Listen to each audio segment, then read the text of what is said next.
Hello everyone, this is Joel with Fortress Canine coming back at you for another expert counsel segment. And today's question, it's related to the one we did last week about taking your dog out to go to the bathroom.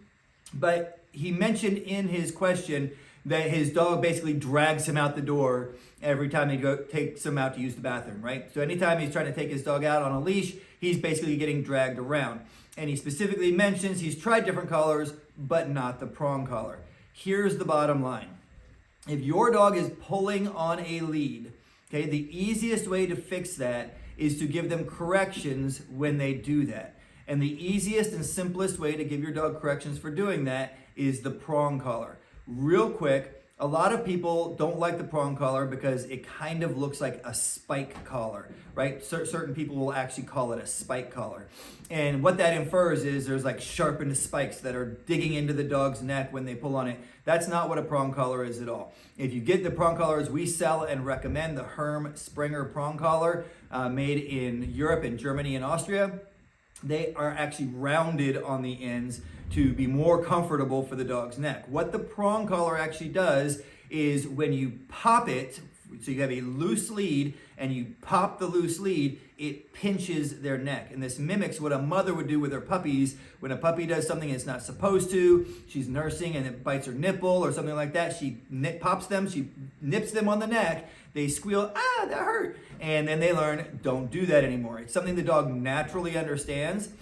The one thing you will realize if you start using a prong collar, if you let them pull on a prong collar, they will start pulling more and more on the prong collar. So what that tells you is the prongs alone don't create a tremendous amount of discomfort even when the dog pulls, right? It's the pop on the prong collar that actually gives the correction. So if we have a dog that's pulling, the first thing we're gonna do is we're gonna get a prong collar and we're gonna properly fit it to the dog. I go into a lot of detail in this on Canine Academy, but basically you want the prong collar to, if you grab a hold of it on the dog's neck, you can spin it back and forth on their neck, and it's not like taking the skin of their neck and twisting it around, right? It's freely spinning on their neck. If the dog has really thick fur, this might be a little more difficult, and that's okay. And then I don't want it to pull off their head. So then I take it and I kind of pull it like I'm gonna slip it off their head. If it slips right off, it's too big. Right? I need to shorten it up a little bit. You shorten the prong collar by popping links out. Again, that's easy to find information on if you want to figure out how to do all that. I properly fit the prong collar to the dog. I put it on the dog. I clip my lead in, and I tell the dog to walk with me, whatever your command is for that. We use foos. So I tell the dog, foos, that means walk with me. Now, if you're just starting this, the first time it happens, your dog's gonna lunge out and lunge to the end of the lead. When they lunge to the end of the lead, I'm gonna anticipate that because that's the behavior this dog has already established. And I'm not gonna pop with my arm, I'm not gonna pull back, but I am gonna like lock in. I'm gonna flex my arm so that there's not much movement when the dog hits the end of the lead, right? It's almost like I'm the fence post that the dog is tethered to, and I don't wanna let the dog pull me and let my arm out slowly and relax that pop that it's naturally giving itself. I want it to experience that pop. And as soon as they lunge out and they pop themselves, I just repeat my command, foos up, and I'll kind of guide them back in with the lead. Again, I go into a lot more detail on this along with the video demonstrations and everything else on Canine Academy, but I need the dog when they lunge to the end of the lead to experience that pop. Now, once they start to kind of get it, what you'll find is they'll experiment with where the edges are of where they can be, right? And you may want a really strict foos where they walk right at your side, their shoulders are at your hips, I can turn left and right and the dog never gets in my way. Or you may just want to walk with your dog where they're kind of out in front of you, sniffing the ground a little bit, but not pulling you down the road and not getting in your way, right? Whatever level of performance you're looking at for your dog, you need to establish those. And the way that we do that is as the dog moves, and they get about 6 inches from where I want their maximum distance to be, I'm gonna bump back with my arm, right? And I'm gonna do that in a way my lead should be set at the length that it naturally is gonna do that for me, but right before my lead gets tight, I just bump a little bit with my arm. It's like a 6 or 8 inch movement that I bump back with my arm, and they realize, oh, that's an edge. And they'll go forward and they'll find out where the edge is forward. They'll go out to the side and they'll find out where the edge is to the side. And with a puppy, I generally just want them to walk at my side and not get in front of me and trip me up.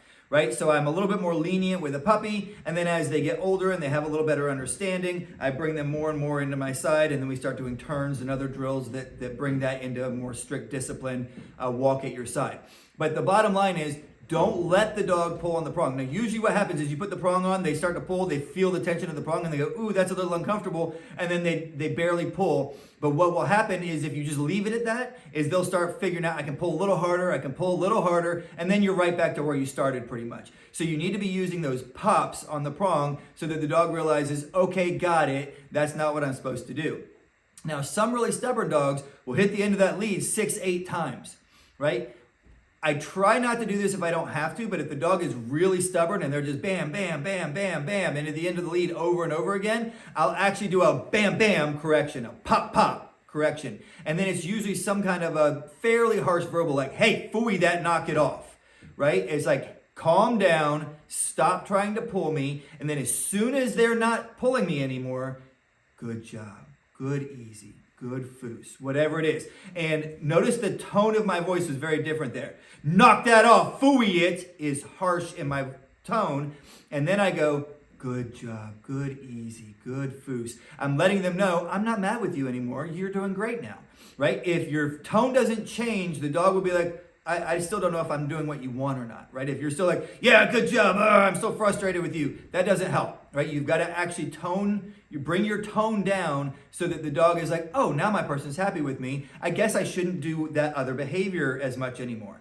And if you're consistent with that, they'll stop doing that behavior pretty much at all.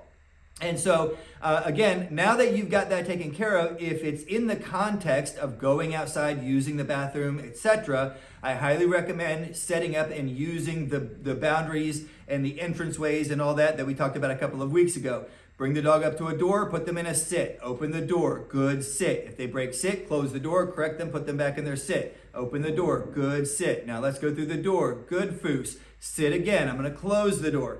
And you can set this up. It literally is gonna take you an extra 2 to 3 minutes a day to run these drills. And pretty soon you won't have to run them at all. And your frustration with your dog will dissolve and go away.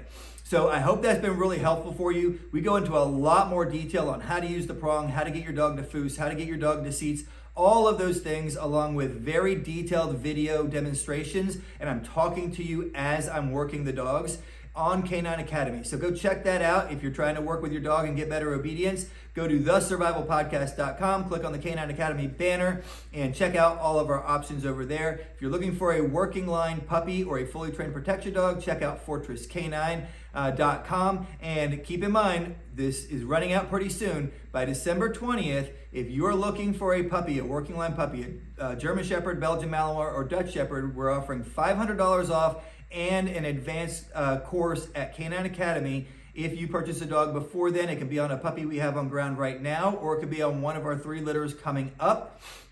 So if you're interested in that, that's something that you're thinking about doing, make sure you contact me. You can either click the consultation form at fortresscanine.com, or you can text me at 813-836-9244, and we'll get you taken care of. Remember, until next time, train hard and stay safe.